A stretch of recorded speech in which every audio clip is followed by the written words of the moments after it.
Materi yang akan dibahas kali ini adalah mengenai tabel kontingensi ya.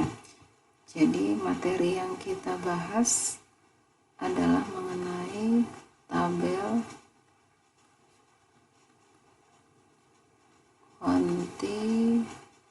kontingensi ya. Nah, apa itu tabel kontingensi? Idenya adalah ini berkaitan dengan analisis statistik yang bersifat multivariat, atau kalau kita berbicara variabel yang kita analisis itu lebih dari satu ya. Jadi multivariat itu kan artinya ada beberapa variabel. Dan kenapa kita sebut tabel kontingensi ya, karena data atau variabel yang mau kita analisis adalah variabel kategorik ya. Nah, tujuan dari analisis statistik multivariat itu biasanya adalah kita mau menganalisis asosiasi atau bagaimana hubungan antara beberapa variabel ya. Nah, kalau variabelnya itu hanya ada satu atau kita sebut variabel kategorik univariat, biasanya datanya bisa kita ringkas dengan mudah dengan cara menghitung banyaknya kasus per kategori ya. Ya, contohnya misalkan kita punya variabel kategoriknya adalah jenis kelamin ya. Cara meringkas dari variabel kategorik yang hanya terdiri dari satu variabel, ya tinggal kita hitung saja ada berapa kasus yang masuk kategori perempuan dan ada berapa kasus yang masuk ke kategori laki-laki ya. Nah, sekarang bagaimana kalau situasinya adalah variabelnya bukan univariat, tetapi kita punya dua variabel atau tiga bahkan lebih ya. Nah, yang paling mudah kita analisis kasus di mana variabel yang kita amati itu ada dua ya. Jadi misalkan kita punya variabel kategorik yang kita sebut sebagai X dan Y ya.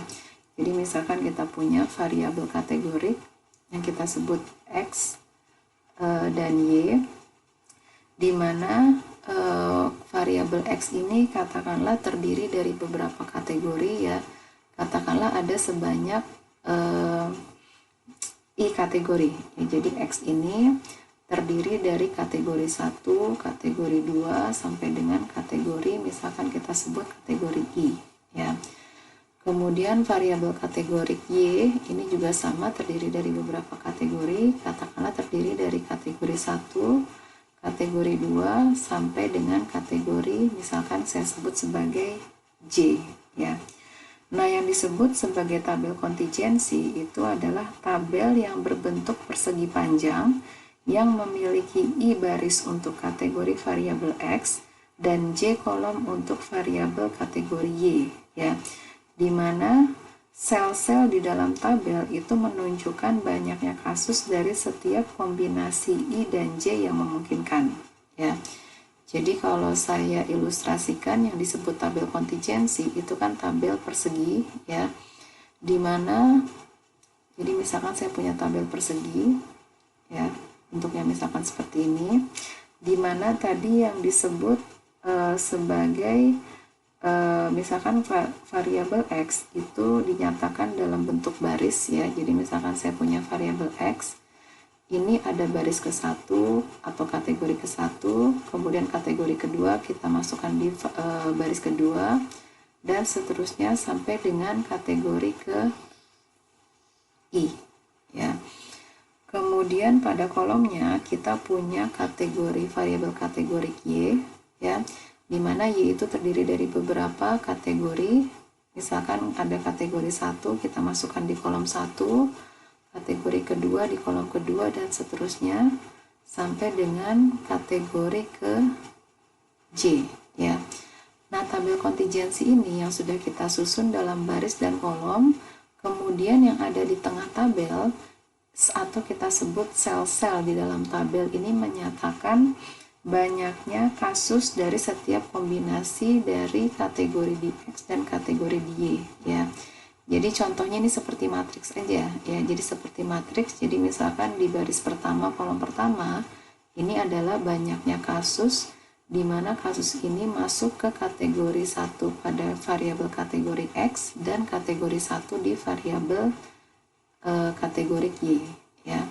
Dan seterusnya, misalkan di baris kedua kolom 1, berarti ini menyatakan banyaknya kasus untuk kategori kedua dari variabel X dan kategori ke-1 dari variabel Y ya. Jadi ada berapa selnya ya? Tentu ada sebanyak I dikali J ya. Dan nah ini kita sebut tabel kontingensi, dan istilah lain dari tabel kontingensi dari dua variabel kategori ini biasanya kita sebut juga tabulasi distribusi frekuensi dari dua variabel ya. Jadi istilah lain dari tabel kontingensi ini kita sebut juga sebagai tabel frekuensi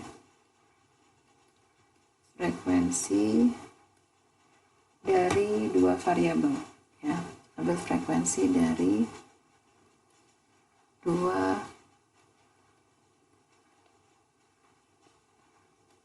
variabel ya. Tabel yang menyilangkan kategori dari dua variabel ini juga selain disebut tabel frekuensi, kita sebut juga tabel kontingensi dua arah ya. Jadi istilah lainnya selain disebut tabel frekuensi, istilah lainnya kita sebut tabel kontingensi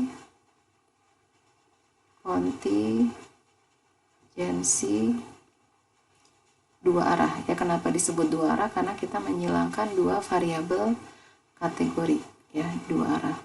Atau kalau dalam bahasa Inggris ini kita sebut two-way contingency table ya. Jadi dalam bahasa Inggris kita sebut two-way contingency table,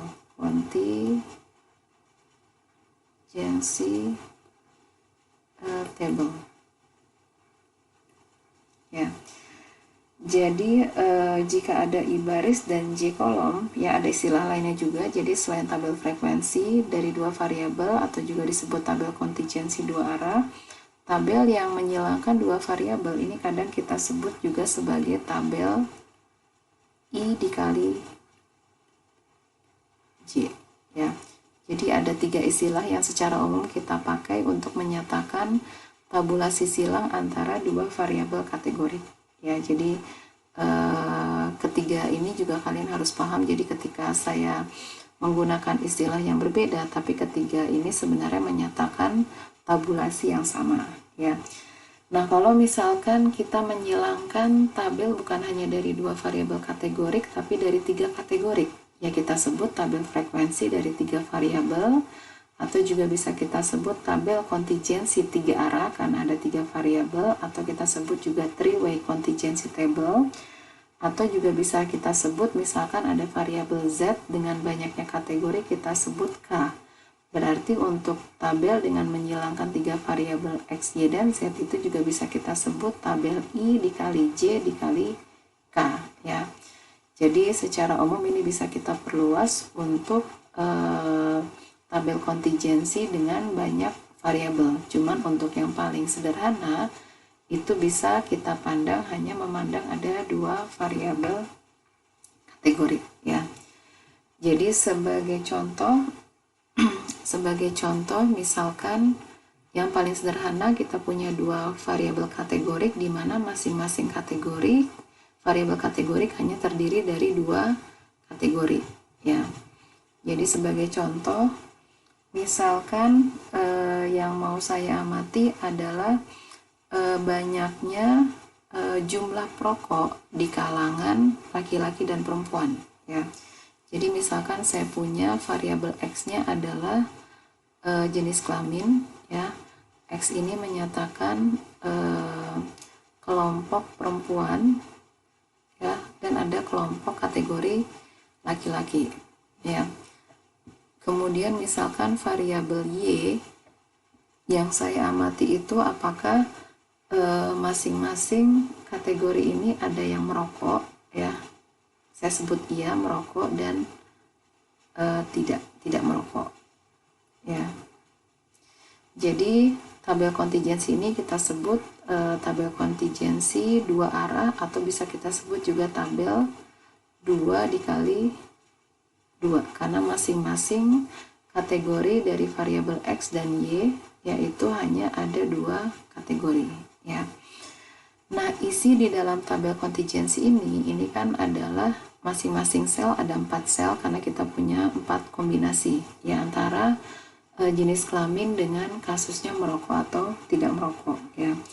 Misalkan di sel pertama ini adalah menyatakan banyaknya kasus perempuan yang merokok ya, misalkan ada sebanyak 50. Kemudian sel yang berikutnya misalkan di baris pertama kolom kedua ini adalah banyaknya kasus perempuan tetapi yang tidak merokok ya, misalkan ada sebanyak 200 ya. Kemudian sel yang berikutnya ini di baris kedua kolom pertama adalah banyaknya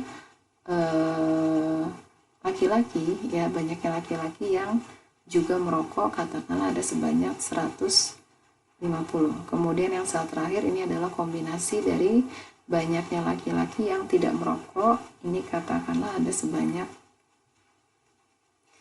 100 ya. Jadi katakanlah jadi kalau kita jumlahkan semua total data atau sampel yang saya ambil ini ada sebanyak ya 50 tambah 150 200 tambah 200 400 tambah 100 500 ya. Jadi misalkan dari 500 sampel yang saya ambil kemudian dilihat dari jenis kelamin dan apakah merokok atau tidak merokok, bisa saya tabulasi silangkan ya masing-masing kombinasinya di dalam tabel kontingensi seperti ini ya. Oke, nah dari tabel kontingensi seperti ini ya, jadi ketika kita punya tabel kontingensi, pada prinsipnya ada 3 jenis peluang yang bisa kita hitung ya. Jadi dari tabel kontingensi ini ada 3 macam peluang yang bisa kita hitung. Yang pertama adalah peluang bersama atau joint probability. Kemudian yang kedua itu ada yang disebut peluang marginal. Kemudian yang ketiga ada peluang kondisional ya. Jadi di sini saya tuliskan jenis peluang yang dapat dihitung dari tabel kontingensi. Jenis peluang yang dapat dihitung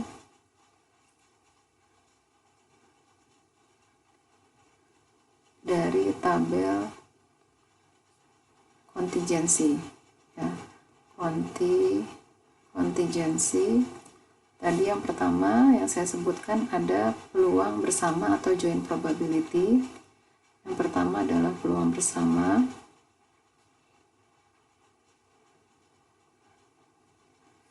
Kemudian yang kedua peluang bisa kita hitung adalah peluang marginal. Yang kedua adalah peluang marginal.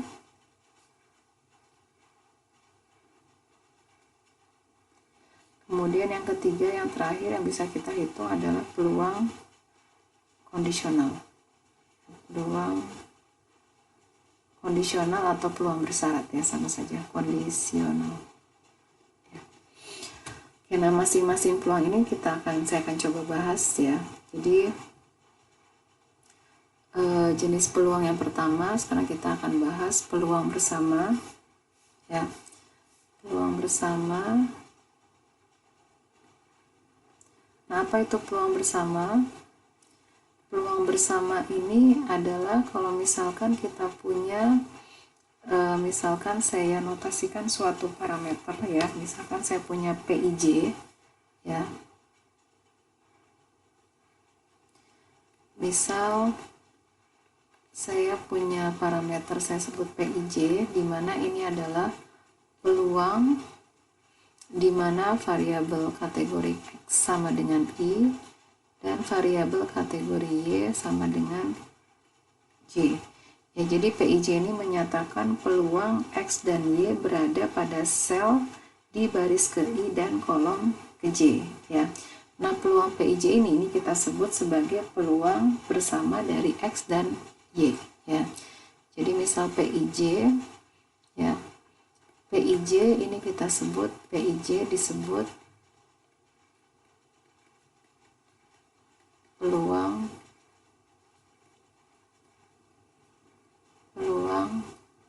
bersama dari variabel X dan Y, dan tentunya ini harus memenuhi syarat apa ya, karena kita berbicara peluang, semua peluang dari kombinasi yang memungkinkan dari X dan Y itu totalnya harus sama dengan 1 ya. Jadi ini adalah peluang bersama dari X dan Y yang memenuhi penjumlahan total dari semua peluang bersamanya ya. Jadi kalau kita hitung semua peluang bersama dari PIJ untuk semua I dan J, ini totalnya harus sama dengan 1 ya. Jadi kalau kita punya tabel kontingensi misalkan 2 kali 2 ya, ini misalkan variabel X ada kategori 1 dan 2, kemudian ada variabel Y kategori 1 dan 2, maka yang disebut sebagai peluang bersama ini kan adalah pertama di sel pertama kita punya peluang 1, ini peluang bersama dari kategori 1 dari variabel X dan kategori 1 juga dari variabel Y. Kemudian kita punya P 12, kemudian ada juga P 21, kemudian ada P 22. Jadi P22 ini adalah peluang bersama di mana X-nya sama dengan 2 dan Y-nya sama dengan 2. Ya, dan tentu saja ini harus memenuhi syarat di mana P11 semua penjumlahan di keempat sel ini harus sama dengan 1 ya. Jadi P11 ditambah P12 ditambah P21 ditambah P22 ini nilainya harus sama dengan 1 ya. Jadi kalau kita kembali ke tabel kontingensi yang saya berikan di contoh sebelumnya ya, ini adalah tabel kontingensi yang menyatakan banyaknya kasus ya. Jadi kalau saya tuliskan tabel kontingensi ini bukan dalam bentuk peluang tetapi dalam bentuk banyaknya kasus. Ini kita sebut, biasanya kita notasikan dengan N11, banyaknya kasus untuk perempuan dan merokok ya. Kemudian ini biasanya kita notasikan dengan N21, kemudian yang ini kita notasikan dengan N12 ya. Kemudian yang kolom sel terakhir ini kita notasikan dengan N22 ya. Nah, bagaimana cara mengestimasi atau menghitung nilai penduga untuk P11 ya, tinggal kita bagi saja banyaknya kasus pada sel pertama dibagi dengan banyaknya total data ya. Jadi dalam hal ini besarnya P11 adalah 50 dibagi 500 ya. Jadi kalau kita hitung menggunakan contoh di atas ya, berarti besarnya P11 ini tadi kasusnya perempuan, laki-laki, iya dan tidak. Ini kan tadi sebesar 50 dibagi 500 berarti 1/10 ya. Berarti besarnya 1/10. Kemudian tadi yang perempuan itu ada sebanyak 200 dari 500 berarti besarnya peluangnya atau peluang bersamanya sebesar 4/10 ya. Karena 200 bagi 500 4/10. Kemudian untuk yang laki-laki tadi 150 dari 500 berarti ini sebesar 3/10. Kemudian yang laki-laki dan tidak merokok ini besarnya adalah 100/500 ya, berarti ini adalah 2/10 ya. Jadi kalau kita totalkan peluang bersamanya semuanya sebesar sama dengan 1 ya. Jadi ini yang kita sebut sebagai peluang bersama ya. Kemudian peluang berikutnya ya, ada yang kita sebut sebagai peluang marginal ya. Yang berikutnya kita bahas ada yang disebut peluang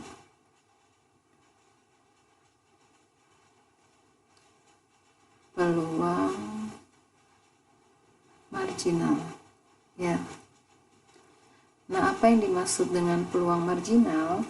Jadi peluang marginal itu adalah total peluang pada baris atau total peluang dari kolom dari peluang bersama yang sudah kita hitung tadi, ya. Jadi artinya peluang marginal ini bisa kita pandang ada dua, peluang distribusi marginal dari variabel kategori X dan juga ada peluang distribusi marginal dari kategori Y, di mana masing-masing peluang marginalnya itu kita hitung sebagai total peluang pada baris ke I dan juga pada total peluang untuk kolom ke J, ya. Jadi kalau sekali lagi di sini misalkan saya tuliskan tabel kontingensi dalam bentuk peluang bersama, ya.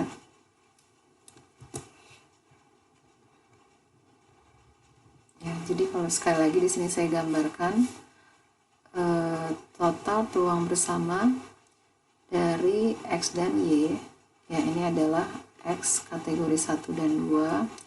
Kemudian kita punya kategori 1 dan 2 dari variabel Y.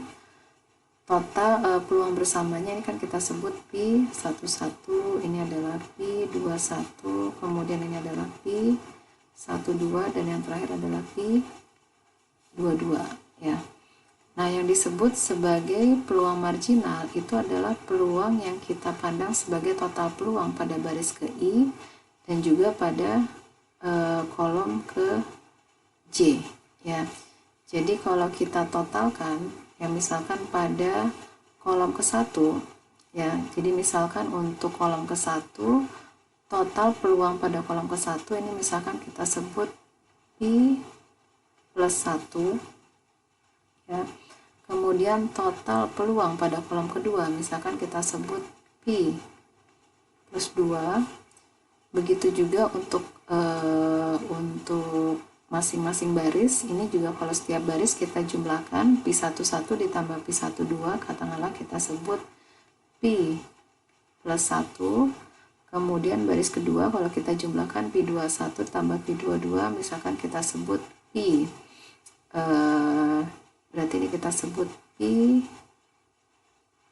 maaf ya ini ketuker ya, jadi kalau kita jumlahkan ini harusnya kita sebut P1 plus, ya, 1 plus, sedangkan kalau baris kedua kita jumlahkan ini kita sebut P2 plus, ya.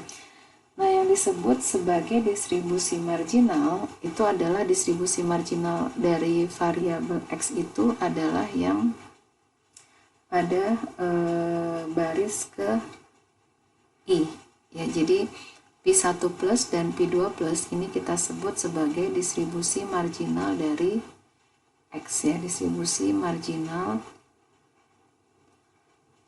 dari X.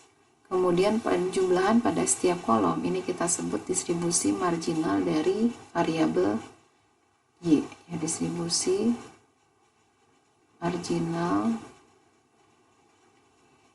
dari variabel Y, ya. Jadi di sini saya berikan definisi bahwa yang kita sebut sebagai PI plus, ya, P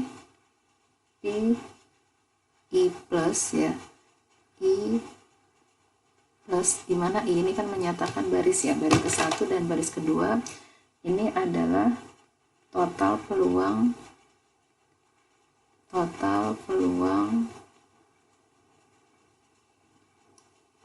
baris ke I, dan ini menyatakan distribusi marginal dari X. Kemudian kita punya notasi ada P plus J, ya, ini adalah total peluang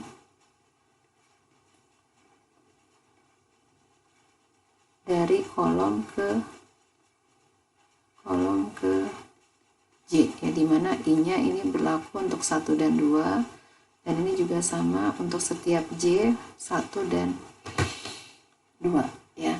Jadi sekali lagi yang disebut distribusi marginal itu adalah total peluang pada baris dan juga pada total peluang pada kolom, ya. Jadi kalau kita punya tabel kontingensi 2x2, ya, atau kita punya tabel kontingensi 2 arah, kita bisa mendapatkan dua jenis distribusi marginal ya. Jadi ada distribusi marginal dari X, di mana distribusi marginal dari X itu adalah total peluang yang kita hitung pada setiap baris ke I. Sedangkan untuk distribusi marginal dari Y itu bisa kita hitung dengan cara menghitung total peluang dari setiap kolom ke J ya. Jadi kalau kita kembali ke contoh yang di atas ya, pada contoh ini kita bisa menghitung distribusi marginalnya adalah pertama untuk distribusi marginal dari Y ya.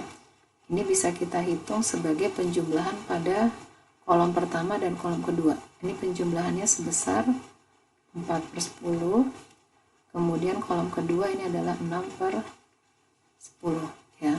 Sedangkan untuk distribusi marginal dari variabel X, ini kita jumlahkan total peluang bersama untuk masing-masing baris, berarti ini adalah 5/10. Dan yang terakhir adalah ini sebesar 5/10 ya. Jadi kalau kita tuliskan distribusi marginal dari X ya, untuk X sama dengan I, ini besarnya adalah 5/10 dan 5/10, di mana I-nya ini adalah untuk perempuan dan ini 5/10 I-nya untuk laki-laki ya. Kemudian distribusi marginal dari Y sama dengan J, ini besarnya adalah 4/10 dan 6/10, di mana J-nya itu untuk yang merokok atau iya, dan 6/10 ini untuk kasus yang tidak merokok ya, yang tidak merokok ya. Ini adalah distribusi marginal dari X dan Y ya. Nah, sekarang kita sudah bahas marginal dan sudah membahas peluang bersama. Kemudian peluang yang berikutnya itu adalah peluang kondisional ya, atau peluang bersyarat ya. Jadi yang kita bahas berikutnya dari tabel kontingensi ada peluang kondisional yang bisa kita hitung. Peluang kondisional atau peluang bersyarat.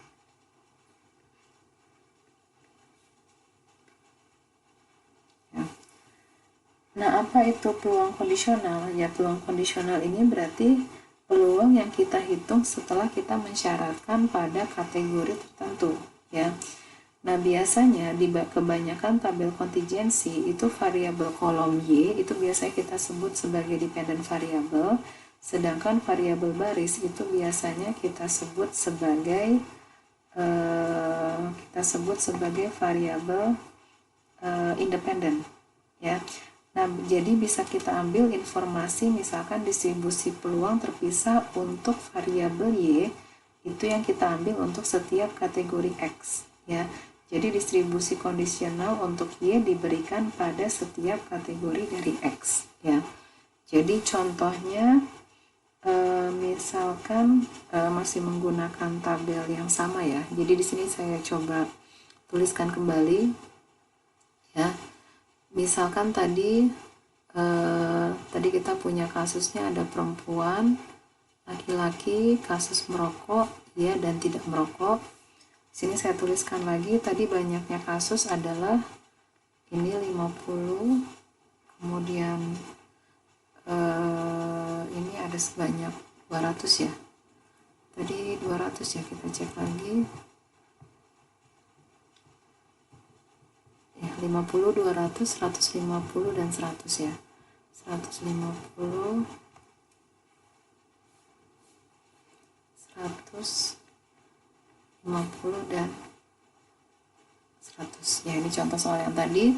Nah, biasanya tadi saya sebutkan ketika kita membuat suatu tabel kontingensi, biasanya kita tuliskan sebagai kolom ya, atau dalam hal ini adalah merokok tidak merokok, biasanya ini kita pandang sebagai variabel dependent atau variabel respon, sedangkan yang di barisnya perempuan laki-laki ini biasa kita pandang sebagai variabel independen ya. Nah, yang dimaksud dengan kondisional itu biasanya kita mau menghitung peluang dengan mensyaratkan pada suatu kategori pada variabel X ya. Contohnya misalkan kita mau melihat distribusi kondisional dari variabel Y dengan mensyaratkan pada kasus pada jenis kelamin perempuan ya. Berarti dari sini ya, sekarang yang kita pandang hanyalah pada baris pertama saja, pada baris di mana kasusnya adalah untuk yang perempuan ya. Berarti berapa peluangnya ketika kita kondisional, berapa peluang dari variabel Y ketika kita kondisionalkan terhadap variabel perempuan ya. Berarti dari sini bisa kita peroleh bahwa pertama ya, ketika kita kondisionalkan pada perempuan, besarnya peluang bahwa di kalangan perempuan yang merokok berarti kan besarnya adalah 50 per 250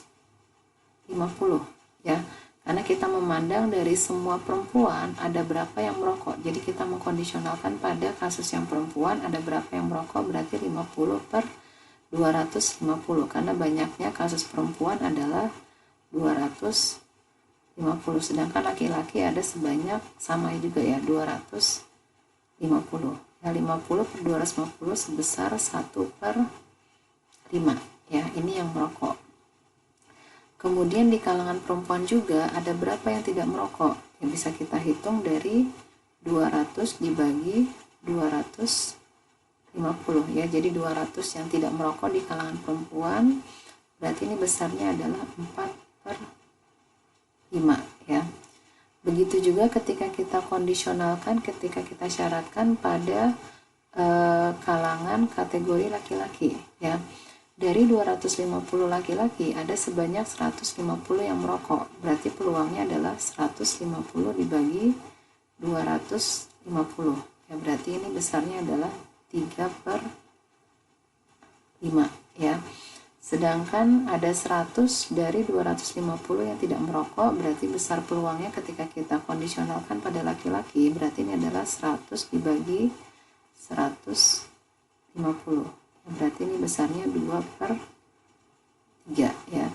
Jadi ketika kita kondisionalkan ya, ketika kita kondisionalkan terhadap variabel X, tentu jumlah peluang total masing-masing barisnya harus sama dengan 1, 1/5 tambah 4 per 5, 1. Kemudian ketika kita kondisionalkan pada laki-laki juga sama, ini bukan 2 per 5 ya, tapi bukan 2 per 3, tapi 2 per 5 ya. Ini juga sama, kalau kita jumlahkan hasilnya sama dengan 1 ya. Jadi tabulasi yang saya tuliskan dengan warna merah ini kita sebut peluang kondisional dari Y untuk setiap kategori X ya. Jadi tabel ini kita sebut peluang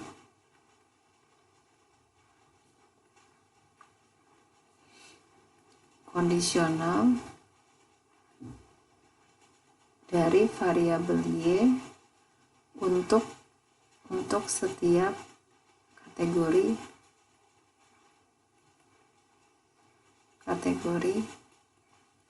X ya. Begitu juga sebenarnya bisa kita balik. Jadi misalkan kita mau membuat peluang kondisional dari X untuk setiap kategori Y, itu juga mungkin kita hitung ya. Jadi kalau saya buatkan tabel yang berbeda di sini ya. Sekarang kita kondisionalkan bukan pada jenis kelamin, tetapi kita kondisionalkan terhadap kondisi merokok atau tidak merokok ya. Jadi kalau kita kondisionalkan terhadap kondisi merokok dan tidak merokok, jumlah yang merokok di sini kan ada sebanyak 200 ya, yang tidak merokok ada 300 ya. Jadi kalau kita kondisionalkan pada kondisi di kalangan orang-orang yang merokok, berapa peluang bahwa yang merokok itu adalah perempuan ya, berarti kita hitung 50 dibagi 200 ya, berarti ini besarnya adalah 1 per 4 ya.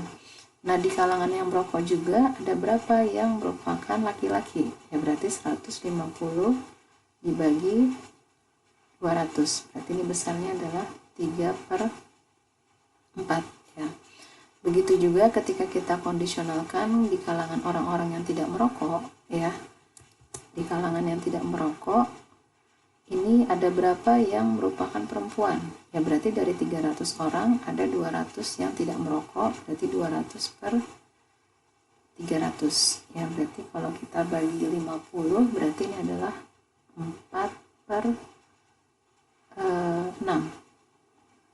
Ya, atau 2 per 3 ya. Langsung aja 2 per 3. Di sini berarti 2 per 3. Kemudian masih di kalangan orang-orang yang tidak merokok, ya kita kondisionalkan di kalangan orang-orang yang tidak merokok, di antaranya ada 100 orang yang merupakan laki-laki, berarti 100 per 300 ini sama dengan 1 per 3. Ya, ketika kita kondisionalkan terhadap variabel Y, jumlah setiap kolomnya itu harus sama dengan 1 ya. Tabel yang saya tulis dengan menggunakan warna biru ini kita sebut peluang kondisional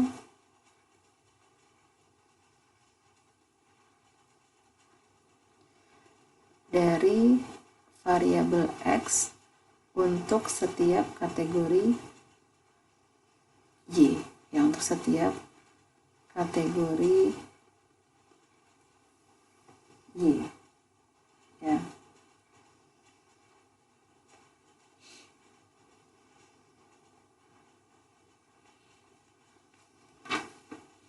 Ya, jadi ini yang kita sebut, jadi ini adalah ilustrasi ya, contoh bagaimana ada 3 jenis peluang yang bisa kita hitung pada tabel kontingensi, dan kapan kita menghitung peluang marginal, kemudian mau peluang bersama atau peluang kondisional, itu tentu tergantung dari tujuan atau objektivitas dari penelitian kita ya. Tapi pada prinsipnya kalau kita punya tabel kontingensi ada 3 jenis peluang yang bisa kita hitung ya. Nah, jadi sekali lagi bagaimana cara menafsirkan dari peluang kondisional, karena ini juga agak sedikit tricky juga ya. Ketika kita mau menghitung peluang kondisional, kita harus tahu bagaimana cara menafsirkan peluang kondisional, karena kan ini peluang yang kita syaratkan pada kategori tertentu ya. Jadi seperti yang sudah saya sebutkan sebelumnya, bagaimana cara menafsirkannya adalah tergantung apa yang kita kondisionalkan ya. Jadi contohnya untuk yang tabel berwarna biru ini, cara menafsirkan 1/4, 3/4 ini kita tafsirkan adalah di kalangan orang-orang yang tidak yang merokok ya, karena kita kondisionalkan pada yang merokok ada sebanyak 1/4 yang merupakan perempuan dan sisanya 3/4 adalah kalangan laki-laki ya. Begitu juga ketika kita menafsirkan peluang kondisional dengan tabel warna merah ya yang saya tuliskan di sini. Bagaimana cara menafsirkan nilai peluangnya? Ini adalah kita lihat atau kita syaratkan terhadap kategori X ya. Jadi contohnya di kalangan jenis kelamin perempuan ya, ada sebanyak 1/5 yang merokok dan sisanya 4/5 itu tidak merokok ya. Itu adalah salah satu cara ya bagaimana kita menafsirkan dari nilai peluang kondisional ya. Kemudian dari tabel kontingensi ini yang mau saya sampaikan ada salah satu sifat yang kita sebut sifat independen ya. Nah, apa yang dimaksud dengan independensi dari suatu tabel kontingensi ya.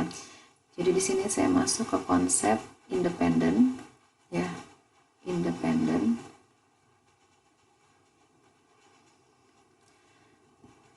ya, kita tahu kalau independen ketika kita punya dua perubahan acak atau dua variabel yang saling independen, itu artinya bahwa variabel yang satu itu tidak mempengaruhi variabel yang lain ya. Dan secara tabel kontingensi, definisi independen ini bisa kita turunkan berdasarkan definisi dari distribusi kondisionalnya ya. Jadi di sini saya mau menuliskan apa sih maksud independen dari dua variabel yang kita buat dalam tabel kontingensi ya. Jadi misalkan X dan Y ya, ini kita katakan independen ya. Independen itu jika ada bisa dua definisi ya. Yang pertama itu jika distribusi kondisional Y diberikan X, X itu sama untuk setiap level X ya. Jadi definisi yang pertama bisa kita lihat dari distribusi kondisional untuk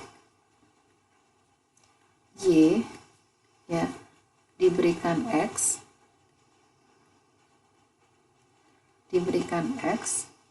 itu sama untuk setiap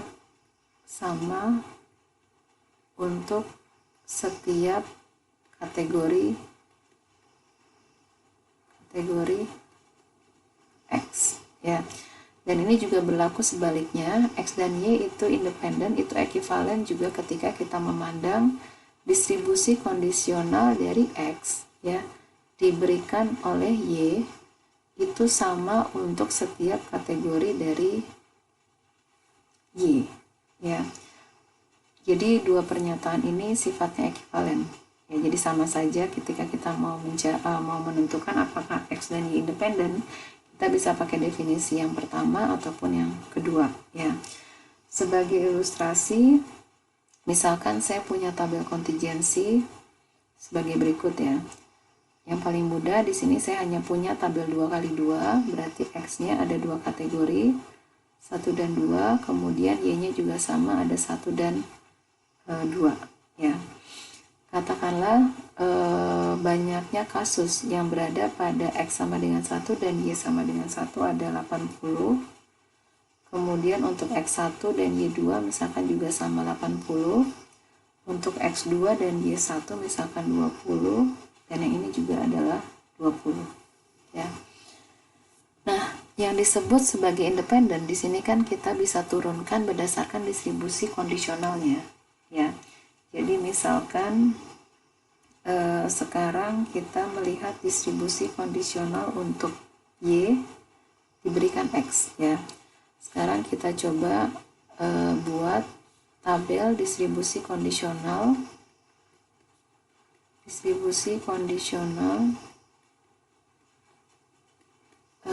Y diberikan X ya.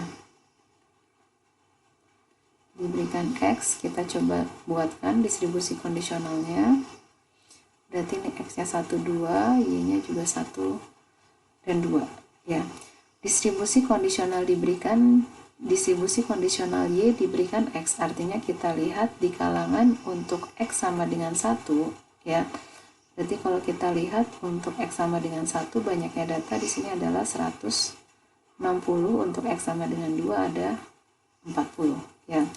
Diberikan di kalangan kategori X sama dengan 1, berarti di antara 160 kasus ada 80 yang masuk ke kategori Y sama dengan 1. Berarti peluang kondisionalnya adalah 80/160. Berarti ini adalah setengah ya. Kemudian di kalangan X sama dengan 1 ya, masih sama 160 kasus, ada 80 kasus yang masuk ke kategori Y sama dengan 2 ya. Berarti ini nilainya juga sama, 80/160, ini sama dengan setengah ya. Nah, kemudian distribusi kondisional yang kedua, ketika diberikan X sama dengan 2, berarti dari 40 kasus ada 20 yang masuk Y sama dengan 1, berarti ini adalah 20/40 sama dengan setengah. Begitu juga yang berikutnya di kalangan X sama dengan 2, ada 20 kasus dari 40 kasus yang masuk ke Y sama dengan 2. Ini sama dengan setengah ya. Nah, dari sini bisa kita lihat bahwa distribusi kondisional diberikan ketika X sama dengan 1 dan X sama dengan 2, nilai peluangnya kan sama ya. Jadi ketika X sama dengan 1, besar peluangnya setengah-setengah, dan ketika diberikan X sama dengan 2, peluangnya juga sama, setengah-setengah ya. Nah, karena distribusi kondisionalnya sama baik untuk X sama dengan 1 dan 2, berarti di sini kita katakan bahwa X dan Y saling independen ya. Karena distribusi kondisionalnya sama untuk X sama dengan 1 dan X sama dengan 2 ya. Nah, definisi independen juga bisa kita ambil dari definisi yang kedua, di mana distribusi kondisional X diberikan Y itu sama untuk setiap kategori dari Y ya. Sekarang kita coba buat distribusi kondisionalnya. Sekarang kita buat distribusi kondisional dari X diberikan Y, ya, diberikan Y. Berarti kalau kita gambarkan tabelnya, kita punya X1 2, Y-nya juga 1 2, ya. Di sini karena diberikan Y, berarti kita memandang di kalangan Y sama dengan 1, ya. Di kalangan Y sama dengan 1, ini total datanya ada 100. Kemudian Y sama dengan 2, total datanya juga 100. Berarti di antara 100 kasus yang masuk ke kategori Y, di antaranya 80 adalah X sama dengan 1. Berarti 80 per 100. Atau di sini adalah 8 per 10, ya. Berarti ini adalah 4 per 5. Ya, 4 per 5. Kemudian masih di kalangan Y sama dengan 1, 120 diantaranya masuk ke kategori X sama dengan 2. Ya, berarti ini adalah 1 per 5. Ya. Sekarang di kalangan untuk Y sama dengan 2, ya, ini 80 diantaranya dari 100 kasus itu masuk ke kategori X sama dengan 1, berarti ini 4 per 5. Kemudian 20 diantaranya dari 100 masuk ke kategori X sama dengan 2, ya, ini sama dengan 1 per 5, ya. Nah, dari sini bisa kita lihat, ya, distribusi kondisional dari X, ya, itu nilainya sama dengan ketika diberikan Y sama dengan 1 ataupun sama dengan 2, ya. Jadi ketika diberikan Y-nya sama dengan 1, distribusi kondisionalnya 4 per 5 dan 1 per 5. Begitu juga ketika diberikan Y sama dengan 2, distribusi kondisionalnya sama, ya. Jadi nilainya sama-sama 4 per 5 untuk X sama dengan 1, dan nilainya sama-sama 1 per 5 untuk X sama dengan 2, ya. Jadi karena distribusi kondisionalnya tidak bergantung pada level dari Y, maka kita katakan X dan Y ini saling independen, ya. Dan untuk membuktikan independen cukup kita tunjukkan salah satunya saja, karena kedua tabel yang biru ataupun tabel yang merah ini cukup salah satunya bisa kita gunakan untuk menunjukkan apakah X dan Y-nya itu independen, ya. Nah, cara yang ketiga, ada satu cara lagi untuk menunjukkan apakah X dan Y independen, itu bisa kita hitung dari peluang bersamanya, ya. Jadi sekarang saya berikan definisi yang berikutnya, ya. X dan Y itu independen, ya. X dan Y itu saling independen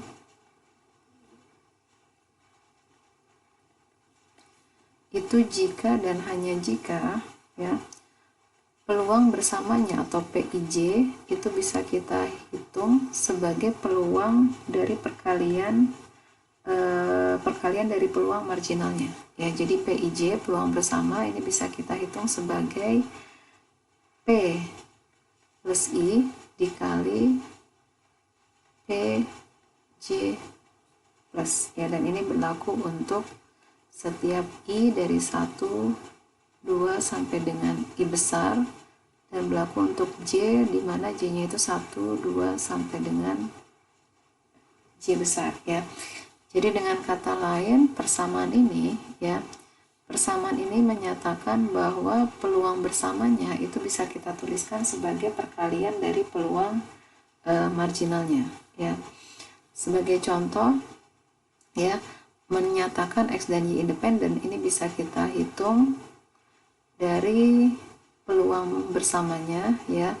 Tadi kita punya contohnya adalah peluang bersamanya adalah ini X-nya sama dengan 1, 2, dan Y-nya 1, 2, ya.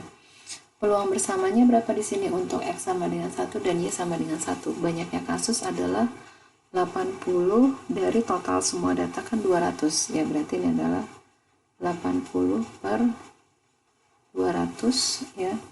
Berarti ini besarnya adalah 0,5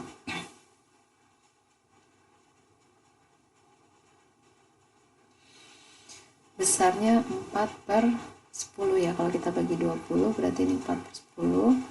Kemudian yang ini juga sama ya, ini kan besarnya 80 dibagi total data, berarti ini 4/10. Kemudian yang berikutnya ini ada 20 kasus dari 200 kasus, berarti ini adalah 1/10. Kemudian ini juga sama 20/200, totalnya jadi ini adalah 1/10 ya. Jadi kalau kita jumlahkan semua total peluang bersamanya itu sama dengan 1 ya. Nah sekarang kalau kita hitung peluang marginalnya, peluang marginal itu kan adalah peluang total dari setiap baris dan kolom ya. Jadi peluang marginalnya untuk baris kolom pertama ini adalah sebesar 5/10. Kolom kedua ini juga sama 5/10 ya. Peluang marginal dari setiap barisnya ini adalah 8/10. Kemudian yang ini adalah 2/10 ya. Nah, berdasarkan definisi X dan Y independen itu terjadi jika dan hanya jika bahwa peluang bersamanya, jadi contohnya peluang bersama yang 4/10 ini merupakan perkalian dari peluang marginal pada baris ke I ya, baris ke I atau baris ke 1. Jadi untuk peluang bersama dari baris ke 1 kolom ke 1 ini adalah perkalian dari peluang marginal baris ke 1 dan kolom ke 1 ya. Jadi kalau kita hitung 4/10 ini kan merupakan perkalian dari 8/10 dikali 5/10 ya kan, 8/5 ini adalah 4/10 ya. Begitu juga kalau kita mau menghitung peluang bersama dari baris kedua kolom pertama ya, 1/10 ini merupakan perkalian dari kolom pertama ya, kolom pertama dikalikan dengan baris ke 2 ya. Jadi kalau peluang marginal 2/10 kita kalikan dengan 5/10, ini kan nilainya berapa? 10/100 ya, ini sama dengan 1/10. Ini adalah berarti peluang bersama dari yang saya beri lingkaran kuning ini ya. Begitu juga kalau kita mau menghitung peluang bersama pada baris pertama dan kolom kedua ya, yang 4/10 ini ya. 4/10 ini merupakan perkalian, karena dia independen, dia merupakan perkalian dari peluang marginal pada kolom kedua ya dikali dengan peluang marginal pada baris pertama ya. Jadi kalau peluang marginal 5/10 kita kalikan dengan 8/10, ini kan nilainya adalah 40/100 atau 4/10 ya. Jadi ini merupakan peluang bersama yang kita hitung dari perkalian marginal antara baris pertama dan kolom kedua ya. Begitu juga untuk yang terakhir ya. Untuk yang peluang bersama baris kedua kolom kedua ya, ini merupakan perkalian dari peluang marginal pada kolom kedua dan baris kedua ya. Jadi yang ini 5/10 dikali 2/10 ya. Jadi kalau kita hitung 5/10 dikali 2/10 ini adalah 10/100 atau sama dengan peluang bersama pada baris kedua kolom kedua ya. Jadi karena peluang bersamanya merupakan perkalian dari peluang marginal pada setiap baris dan kolomnya, maka kita katakan bahwa data pengamatan pada tabel kontingensi yang saya berikan contoh di sini artinya X dan Y-nya itu saling independen ya. Jadi dalam hal ini X dan Y